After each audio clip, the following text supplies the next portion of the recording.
This episode is brought to you by 5 Bullet Friday, my very own email newsletter. It's become one of the most popular email newsletters in the world with millions of subscribers, and it's super, super simple. It does not clog up your inbox. Every Friday, I send out 5 bullet points, super short, of the coolest things I've found that week, which sometimes includes apps, books, documentaries, supplements, gadgets, new self-experiments, hacks, tricks, and all sorts of weird stuff that I dig up from around the world. You guys, podcast listeners and book readers, have asked me for something short and action-packed for a very long time, because after all, the podcast, the books, they can be quite long. And that's why I created 5 Bullet Friday. It's become one of my favorite things I do every week. It's free. It's always going to be free. And you can learn more at tim.blog/Friday. That's tim.blog/Friday. I get asked a lot how I meet guests for the podcast, some of the most amazing people I've ever interacted with. And little known fact, I've met probably 25% of them because they first subscribed to 5 Bullet Friday. So you'll be in good company. It's a lot of fun. 5 Bullet Friday is only available if you subscribe via email. I do not publish the content on the blog or anywhere else. Also, if I'm doing small in-person meetups, offering early access to startups, beta testing, special deals, or anything else that's very limited, I share it first with 5 Bullet Friday subscribers. So check it out, tim.blog/Friday.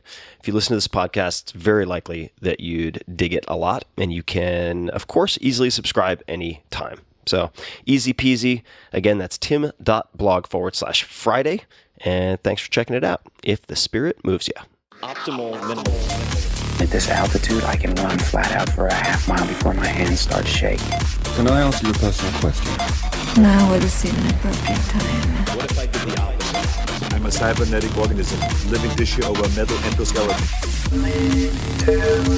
Ferriss Show. Hello, boys and girls. This is Tim Ferriss. Welcome to another episode of The Tim Ferriss Show, where it is my job to deconstruct world-class performers of all different types, to tease out the routines, habits, and so on that you can apply to your own life. This is a special in-betweenisode, which serves as a recap of the episodes from the last month. Features a short clip from each conversation in one place, so you can jump around, get a feel for both the episode and the guest, and then you can always dig deeper by going to one of those episodes. View this episode as a buffet to whet your appetite. It's a lot of fun. We had fun putting it together. And for the full list of the guests featured today, see the episode's description, probably right below wherever you press play in your podcast app. Or as usual, you can head to tim.blog/podcast and find all the details there. Please enjoy. First up, Richard Koch, entrepreneur, investor, and author of the books The 80-20 Principle and Unreasonable Success and How to Achieve It. Now writing a book called 80-20 Beliefs. And in order to do that, I've interviewed 50 people that I know very well and who I trust to tell me the truth, and they trust to tell me some of the intimate things about their life, particularly what went wrong. And I asked them 2 questions. Very simple questions. One is there any belief that has really made a big difference in your life, that at any stage you have changed? So you used to believe X and now you believe Y. And 90% of the people, 9 out of 10 of the people, and that's a very small sample, but it's an extraordinary coincidence if they're all saying this, and it's not quite true generally, say that they have at some stage changed an important belief. And a belief, I'm not talking about something which is an academic belief, where you might believe that one politician is better than another, or you might believe in green values, or you might not. I'm talking about belief that has made a big difference in your own life. And why has it made a big difference in your own life? Well, it's because you've acted in a certain way, and that's generated certain results. So I ask people, what belief have you changed? And very often that, in fact, almost invariably triggers a saying that I actually believed something which was not in my own interests, and I call that a toxic belief. For example, a friend of mine who's about 60 years old, she looks a lot younger, we'll call her Sally, shall we? Sally had quite a nice life. She moved from England, which, as you know, is cold and rainy and horrible, to South Africa, which, as you know, is sunny and very nice, to Cape Town, actually, which is the nicest place in South Africa, unless you want to track wild animals. It's good for almost everything else. It's got wonderful beaches, it's got mountains, it's got very nice food, and it's quite cheap as well. So, it's a good idea to go to Cape Town if you want. It's slightly dangerous now, but that's another matter. Anyway, she had a very nice life until the last 5 years. And in the last 5 years, catastrophe struck. Her husband was diagnosed in the very early stages of having Alzheimer's disease. And he decided that in order to give his wife, Sally, a chance, he would commit suicide. Obviously, Awful. An awful thing and trauma, for her as well. And then shortly after that happened, COVID happened, and COVID, there are many hard luck stories about COVID, but the one which Sally tells is that she had 2 dogs, and the dogs were very important to her, and particularly important after her husband was gone. And she, in the COVID regime in South Africa, she wasn't allowed to take the dogs out at any stage of the 24 hours of the day without risking imprisonment and having the dogs shot. In other words, you couldn't take them out to do their business or anything like that. You couldn't take them out for any exercise, and if the police stopped you, they would quite likely shoot the dogs and put you in prison. So she decided that this was not a very nice society to live in any longer. She loved living in South Africa, but then she decided to do something about it. The point is, for the first 55 years of her life, she'd followed the lead of her husband and other people. She'd gone with the flow. The way that she explained it to me was saying, I believe, que sera, sera. Whatever will be, will be. The future's not ours to see. Que sera, sera. So, in other words, she trusted to fate, and fate was very good to her. When her husband had gone, and when the COVID regime in South Africa was so unpleasant, she decided that she could no longer go with the flow, and she took a very brave decision that she would up sticks, sell her house in Cape Town, and come and live, as it happens, in Portugal. And that has been enormously successful. It has absolutely, to come back to my earlier theme, it's transformed her happiness. By pure chance, she's met a guy that she's getting married to now. They're very happy together. And she's you can see that her eyes line up. She's really, really happy. 3 or 4 years ago, she was in the depths of depression and she was wondering whether she should follow her husband in terms of committing suicide. So it is possible, if you take charge, to actually do something. And that's why I hate this concept of the baseline happiness level. Because Marx said philosophers have tried to describe the world. The point is to change it. And similarly with happiness levels, it's no use them telling you about the baseline happiness level and saying, well, they don't say it, but they almost imply that it's inevitable and you can't transcend that. So if you're an 8, you're stuck between 6 and 10, depending on the weather and circumstances and whether good things have happened to you that day or whatever. But, you can't go down to a 3, or if you're a 3, you can't go up to a 10. But there are many cases that I know where people have actually transformed themselves. I know someone who was incredibly miserable for a very long time. And why was he miserable? This person was miserable because he grew up in a very well-off upper middle-class family. He said he was born with a silver spoon in his mouth. And he expected that life would carry on in being easy. And of course, when he left home and had to earn a living, he discovered that actually things were very difficult. Now, things were not quite as difficult as he imagined they were. I mean, for example, he started a very, very successful business, and he ran that business for 6 years and made a lot of money from selling it. So when I was talking to this chap who I'll call Alexander, I said, you must have got a degree of self-confidence and good feeling from your experience in starting and running and selling this business. And he said to me, you must be joking. Those 6 years were years of high anxiety. I was constantly firefighting. It seemed so difficult to me. It seemed so difficult. And I said to him, well, it didn't seem difficult observing it. And he said, well, actually, it was because I expected things to be easy.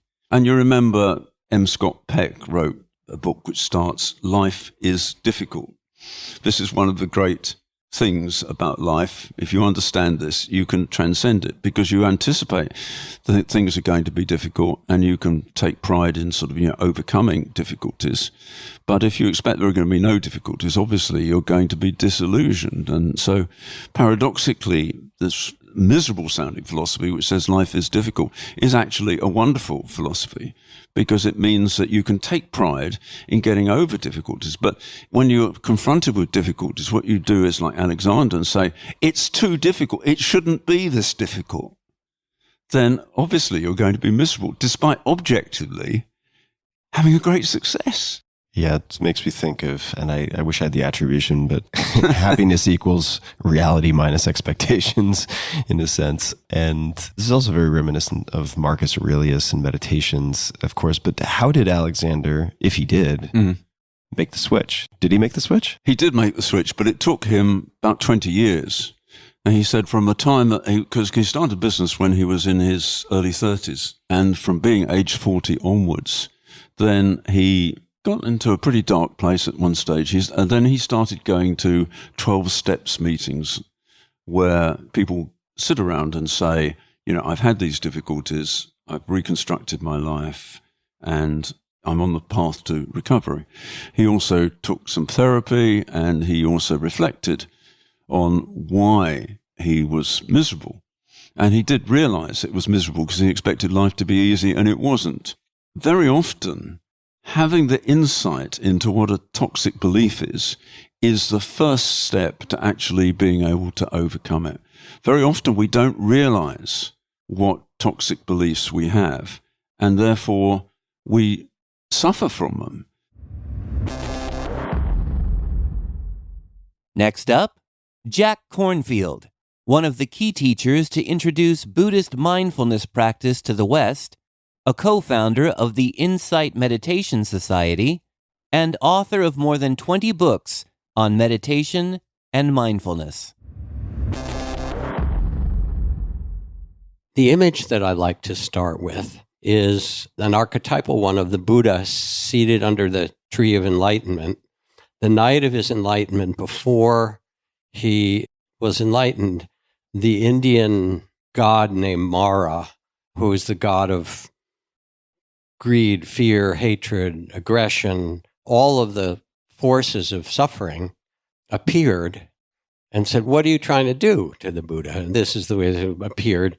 He said, "You have no idea what you're dealing with." And he said, "Let me show you this enlightenment stuff." And so he paraded before him all the most beautiful dancing dakinis and gilded chariots, the Lamborghinis of the time. And the Buddha said, "Been there, done that. Thank you. Okay." And then he said, "Well, you have no right to be there." And he started throwing flaming arrows and swords. And the Buddha lifted his hand and touched them all with compassion, and they turned to flower petals. Cool. Then Mara said, "You don't even know who you are. You don't know what you're doing. And there's no reason for you to be sitting here." And then Mara came basically in the form of doubt. And at that point, the Buddha put his hand down and touched the earth and said, "Will you bear witness to my right as a human being here, halfway between heaven and earth, to awaken to the way things are?" Can you say that one more time? Heaven and earth or heaven and hell? Between heaven and earth. We didn't get to hell yet. If you want to go there, we can go there later. But halfway between heaven and earth in this human form, be my witness that we human beings have the right to see clearly, not with delusion, not with doubt. And then Mara appeared again, and the Buddha just looked at Mara and said, "I see you, Mara. I see who you are." And the minute he said that clearly, Mara dissolved.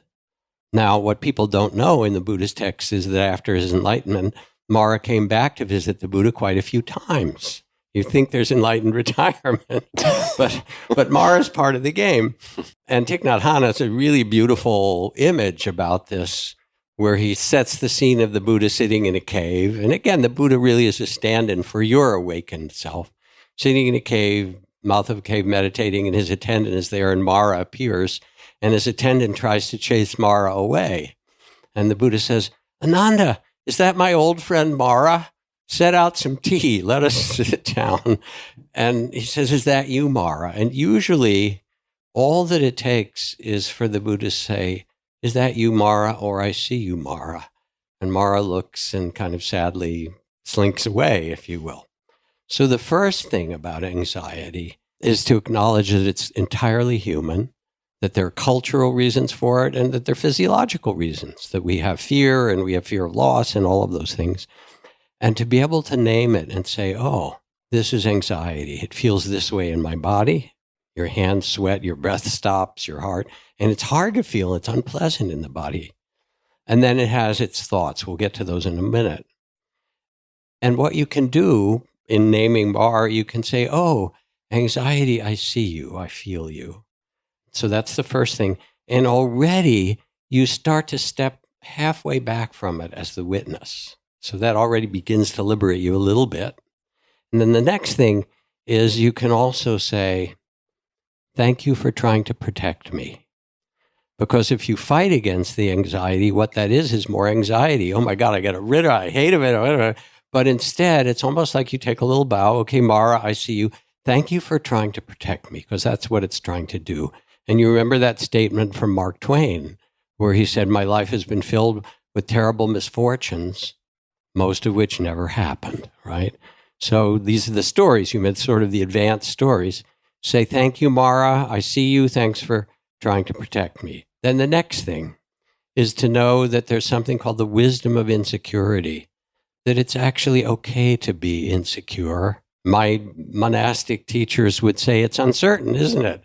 We could ask them all kinds of things. Tell me about enlightenment. My teacher would laugh. He said, it's uncertain, isn't it? He wanted us just to get comfortable with uncertainty. And then what happens is when you realize that you can't know, that you come back into the present moment. And then the next thing to do with anxiety is ground your senses. Feel your feet on the floor, or maybe go out in nature, stand there with a tree, feel the roots of the tree and imagine your own feet as roots into the earth. And notice the wind comes and the storms and all those things happen, but the tree is rooted and it can stay there and you can be the same. You can let the storms of thoughts and fears and so forth arise. So that's another practice you can do. Then you can question your thoughts. And this is more the beautifully spelled out by Byron Katie, for example, who has these practices of questioning your thought. Says, what if that thought isn't true? Yeah. How can you know that thought is true? And if you look deeply, you can't know it. And you get to a place of realizing that your thoughts are tentative. They're a creation. And you say, thank you for trying to protect me. And again, you become the witness of those thoughts. Then a few more very simple things that you can do. You can find where you feel the anxiety most strongly in your body.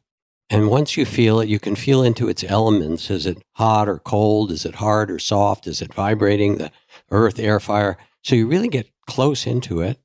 You can ask it what stories it tells, because it'll have a story. And then you say, again, not only thank you for trying to protect me, but you wrap it with kindness, with loving awareness, and say, thank you. I know you're worried. I can respect you and hold you with kindness and compassion. And you know that that's not who you are. This is a part, it's something, it's common for human beings. You say, I respect this, and who I am is honoring you and so much bigger than who you are. And you feel yourself literally being both the witness, the grounded one, the I know you, I see you, Mara, and you become more the Buddha rather than the one who's caught by all these things. Could you say a bit more about asking, for instance, in this case, the anxiety, what stories it tells? Maybe give an example, whether from your personal experience, someone else's, or just a hypothetical, what that might look like. Because it's the first time I've heard that, and that piques my curiosity. So it's a beautiful question, because one of the things that I've learned over these years is that you can have, the Sufis call it a sohbet, a conversation with the heart. And if you let yourself get quiet, it might be after a little walk in the woods or just sitting quietly, taking a a cup of tea or something that you like to drink and letting yourself quiet down, or meditating if you want to.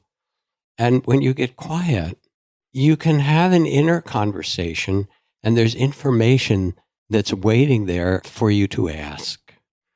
So, for example, since we're talking about anxiety and you want to have a conversation with it, you can say to the anxiety, where do I feel you most strongly in my body? Okay, that's a pretty simple one. Then you can say, ask the anxiety, what is the thing you're most afraid of? Usually it will be something like loss, death, something huge. Okay, say, okay, thank you. Get quiet and say, tell me the story you have about it. And then your anxiety will answer, and it will say, well, if you lose your job, which we're afraid you will, you'll be out on the street, you'll be homeless, people will beat up on you, then you'll be in the hospital, or you'll become whatever, and there's a whole disaster scenario. And you can say, yes, thank you. I hear your story. Then there's another interesting question. So all these are things you can ask, and if you're willing to ask and get quiet and listen, usually your body and your heart will answer. Then there's another really important question or two that you can ask. What is the most important thing I need to learn from you? And it will give you an answer. I want you to pay attention, or I want you to take care of your financial affairs so I don't have to worry so much, or I want you to make sure you have friends who know where you are, whatever it happens to be, or some bigger story. And then you can step out of the anxiety. And this is a really beautiful one, and get quiet and ask, what is my best intention of how I want to live this next month or this next year? If I only had a year to live, what style? How do I want to live this? Because anxiety also has time in it. And so you're sort of stepping out of time and say, all right, so my time's limited. How do I want to live? What is my deepest intention? And if you pause and ask, your heart will answer. Next up, John Romero, video game legend and co-creator of such groundbreaking games as Doom, Quake, and Wolfenstein 3D. 13 games in 1 year. I know nothing about game development, but I imagine with a relatively small crew, that sounds like a lot of games. What do you think enabled you guys to do that maybe was not present for other people working on games who had much lower output? What were the ingredients or the approaches or the principles, anything at all? Maybe just tolerance for sleep deprivation, I don't know. What were the ingredients that allowed you guys to do that? So the way that we could achieve this game development at such high speed back then was that when we got together as id Software, we had already individually, other than Adrian, who just learned how to put pixels on a computer screen, but he was a fine artist on paper already for his whole life. Each one of us four had 10 years of game development experience, like all the time. And so we'd already made dozens of games each. Tom Hall, who was our creative director, he was a programmer, an assembly language programmer. He made tons of adventure games. He did action arcade games in assembly language. So he was already a very fluent programmer. John Carmack, of course, coded since he was a kid. I had coded since I was 11. So we'd been making games for 10 years, and the amount of games that we'd made was dozens each. And when you make that many games, that quickly, you learn how to scope. And scoping is basically defining exactly what that game should be and not adding to it. Subtracting from it, most likely, if you're going to try and get it done. So scoping is like, this is the amount of time that I have. This is probably the kind of game that we can make and how big we can make it. Let's do that. And as you get closer and closer to that deadline, you start cutting things away that you don't need to hit that deadline. When we did it before meeting each other, when we did it on our own time, we set ourselves our own goals for finishing our own games. And we got really good at scoping. So when we got together and we saw what we could do together, we also scoped together how big those games should be. And we had to deliver within 2 months. So we had to know how good every one of us is, how fast we can all work, and then scope a game to that limitation. And because we had 10 years of game dev experience, we could just slam games out super fast, come up with ideas, bam, start doing the graphics, doing the animation, programming the engine, making the levels, making the level editors to create levels, you name it, all the tools that are in the background that no one sees to build the game data, put it together in packages that the game can access. There's so much technology that goes on before you get to gameplay programming. But we were used to doing that already for 10 years. So it was not just the experience that we had, but it was also the focus that we had. We were just so happy to be able to make games all day long as a job, which is really just like the luckiest position ever. So we could focus on doing that. We could scope our games down really, really well. We knew what to cut when it was time to start cutting stuff if we're getting closer to our deadline. And because there was no internet back then and no one had cell phones, there was complete and total focus because our phone never rang. There was a phone on the wall and that thing never rang. So there's no interruptions. Nobody's coming to the house and knocking on the door and interrupting our thoughts. So we could just focus for 12 hours a day at least and just code, design, you name it, constantly. To build on the emphasis you put on scoping, which I think is certainly applicable to so many different projects, maybe all projects. I mean, that certainly applies to book projects and so on that I've been involved with. Podcasts, right? Thematically choosing where you'll go and where you will not go. I was doing some research, and if I'm taking us into a dead end or a cul-de-sac that doesn't make sense, you can tell me. But right. I read a discussion of different, I suppose, principles at id Software, and a comment came up which was no prototypes, which was attributed to you, and talks about you guys being your own best testing team and so on. And I was wondering if, can't believe everything you read on the internet, of course, but if this is true, if you could elaborate on what you mean by that. So to get that many games done that fast, you can't be playing around with making prototypes. Prototypes are like, let's test this and see if it works. And let's test that and see it.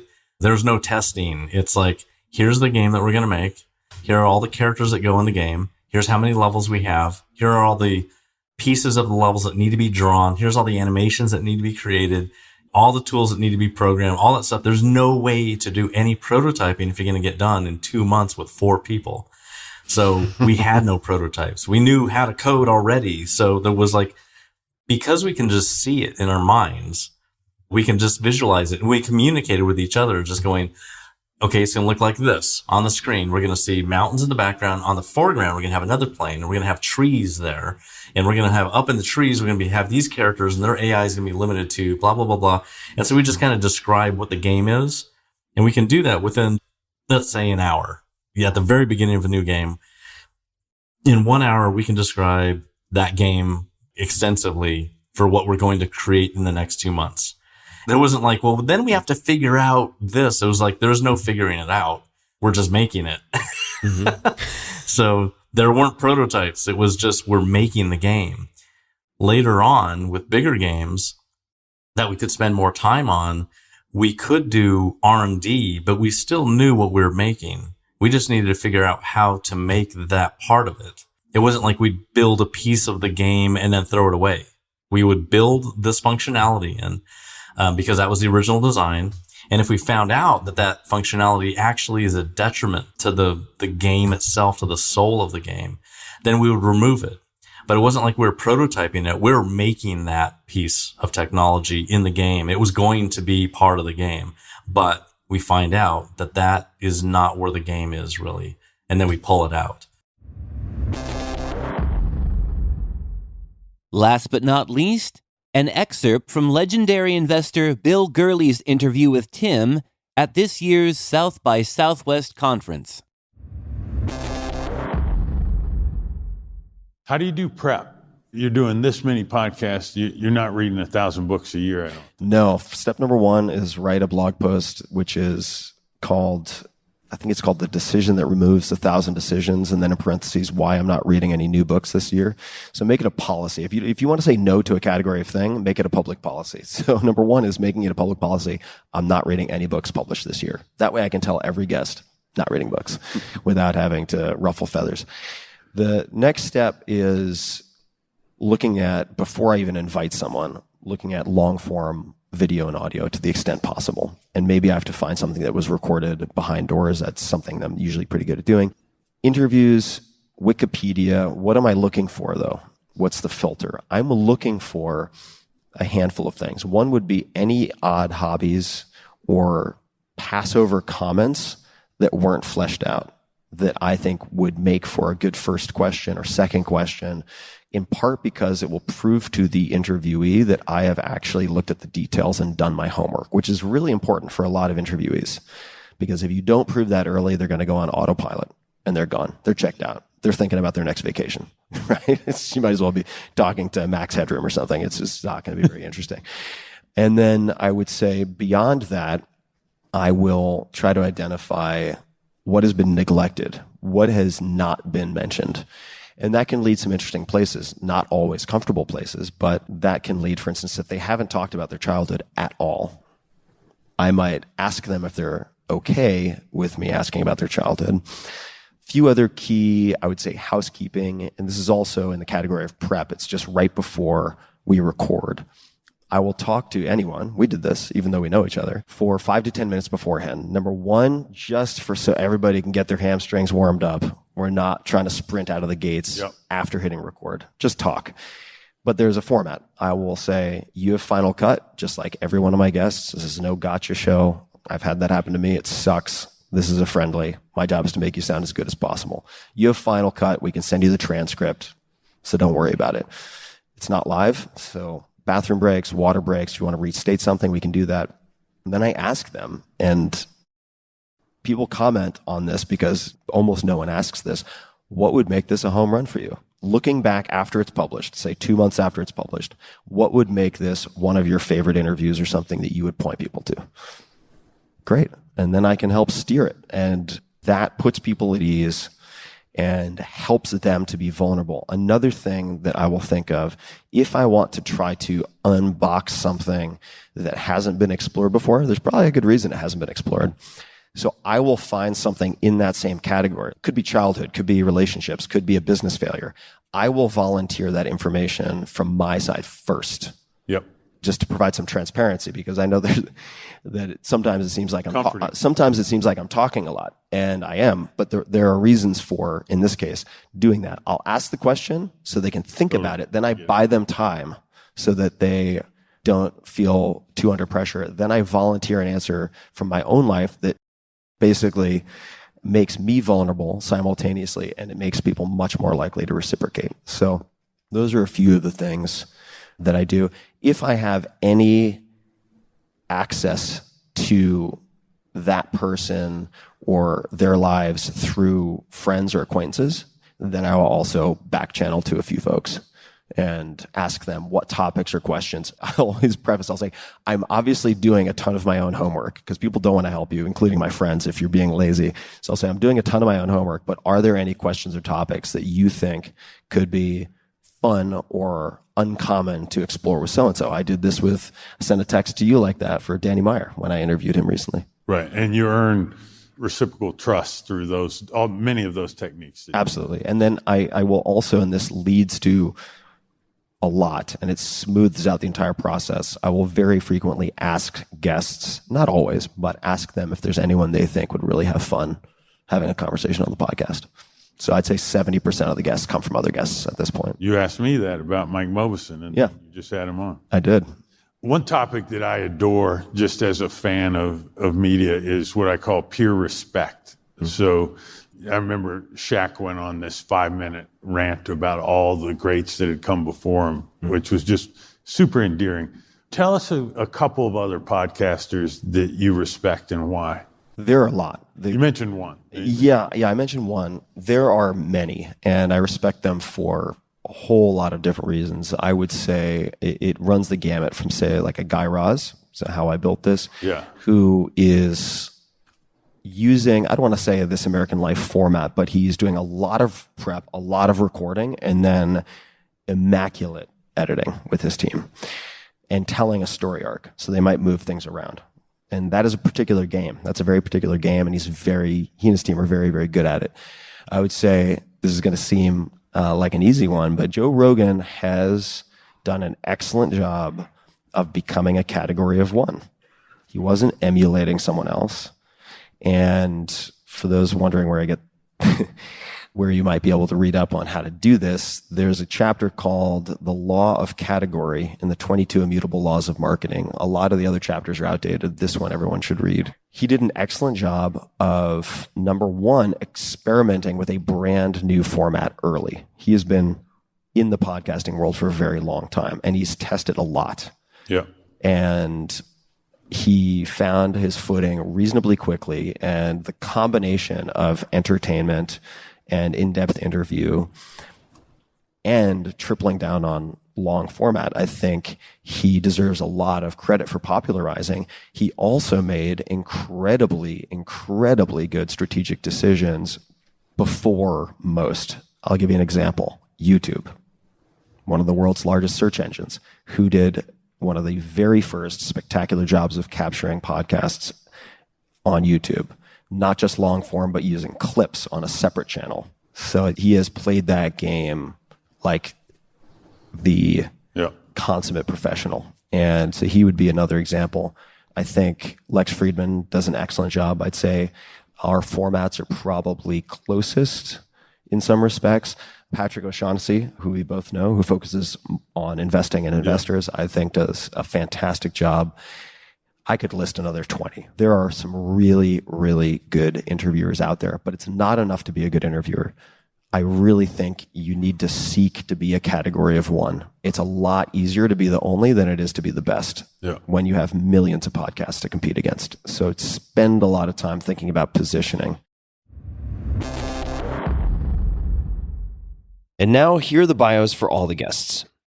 My guest today is a fan favorite. He's been on once before. He always delivers a lot of actionable advice and learnings. His name is Richard Koch, K-O-C-H. Richard is an entrepreneur, investor, former strategy consultant, and the author of several books on business and ideas, including 4 on how to apply the 80-20 principle in all walks of life. His investments have grown at an average of 22% compounded annually over 37 years and have included Filofax, Plymouth Gin, Belgo, Betfair, FanDuel, and Auto One. For those who don't have any reference for that, that is absurdly, absurdly good. He has worked for Boston Consulting Group and was a partner at Bain & Co. before joining Jim Lawrence and Ian Evans to start LEK, which expanded from 3 to 350 professionals during the 6 years Richard was there. In 1997, Richard's book, The 80-20 Principle, reinterpreted the Pareto Rule, which states that most results come from a small minority of causes, and extended it beyond its well-known applications in business into personal life, happiness, and success. The book, rewritten in 2022, has sold more than 1 million copies, been translated into roughly 40 languages, and has become a business classic. It was named by GQ as one of the top 25 business books of all time, and it is a book that has had a huge impact on my life and one that I have recommended for at least a decade at this point. Richard's latest book is Unreasonable Success and How to Achieve It. He has 2 upcoming books, 80-20 Beliefs, which identifies the very few beliefs in our lives that strongly influence what we do and therefore the results we get, and we talk about some of these 80-20 beliefs in this conversation, as well as 80-20 Daily, a collection of 365 short daily readings using the 80-20 philosophy to achieve the good life. You can find him online at richardkoch.net. Again, that's richardkoch.net, and on Twitter at richardkoch8020. Welcome to another episode of The Tim Ferriss Show. This is a rare in-person episode, And my job always is to investigate, interrogate people I consider to be world-class performers. I have one in front of me. He is a friend. He is a repeat guest, a very popular guest, Jack Kornfield. You can find him on Twitter at Jack Kornfield. Jack trained as a Buddhist monk in the monasteries of Thailand, India, and Burma. That's an understatement, but maybe we'll come back to that. He has taught meditation internationally since 1974 and is one of the key teachers to have introduced Buddhist mindfulness practice to the West. Jack co-founded the Insight Meditation Society in Barre, Massachusetts with Sharon Salzberg and Joseph Goldstein, and Spirit Rock Center in Woodacre, California. Current projects include cloudsangha.co, which we will talk about, which offers practice groups for all, the Mindfulness Meditation Teacher Certification Program, which has trained 7,000, that's a lot, mindfulness teachers in 75 countries, and Wisdom Ventures, a fund investing in companies that promote compassion. His books, many books, have been translated into 22 languages and have sold roughly 2 million copies. They include The Wise Heart, A Guide to the Universal Teachings of Buddhist Psychology, A Path with Heart, After the Ecstasy in the Laundry, one of the best book titles of all time, Buddha's Little Instruction Book, The Art of Forgiveness, Loving Kindness, and Peace, and his most recent book, No Time Like the Present, Finding Freedom, Love, and Joy Right Where You Are. You can find all things Jack at jackkornfield.com. That's KORNFIELD.com. And we'll link to, of course, all of his social and everything else in the show notes. My guest today is John Romero. Who is John Romero? Computer and video game legend John Romero has designed and published more than 130 games since his first sale at the age of 16. A teenage programming prodigy, his major achievements include co-inventing a series of revolutionary computer games, Doom, Quake, Wolfenstein 3D, and Commander Keen, that launched the industry's most popular genre, the first-person shooter. The memoir, Doom Guy, Life in First Person, is his first book. You can find him on Twitter at Romero, and on Instagram at The Romero.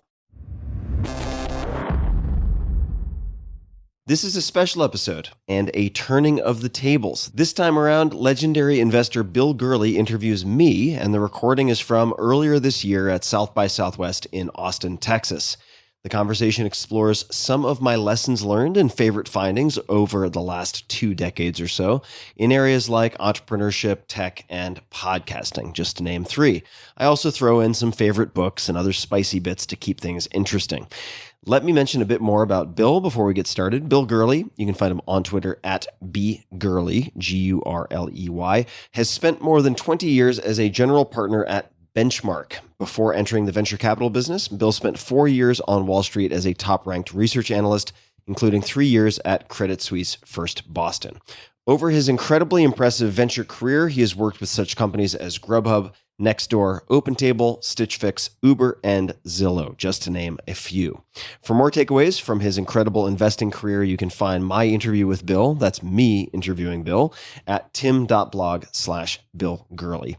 And as a side note, my 2007 South by Southwest keynote, this was a speech, my first appearance at South by, that I mention in this conversation with Bill, was what started it all in many senses. It's what put my first book, The 4-Hour Workweek, on the radar of influential bloggers and bigger media outlets, ultimately landing the book on the New York Times bestseller list, where it stayed more or less unbroken for the next 7 years. It's been a wild ride. And this segment, this brief appearance at South by, is what kicked it all off. And if you'd like to hear that 2007 presentation, you can find it at tim.blog/SXSW, which is the abbreviation for South by Southwest. So one more time, that's tim.blog/SXSW. And my voice sounds hilariously different.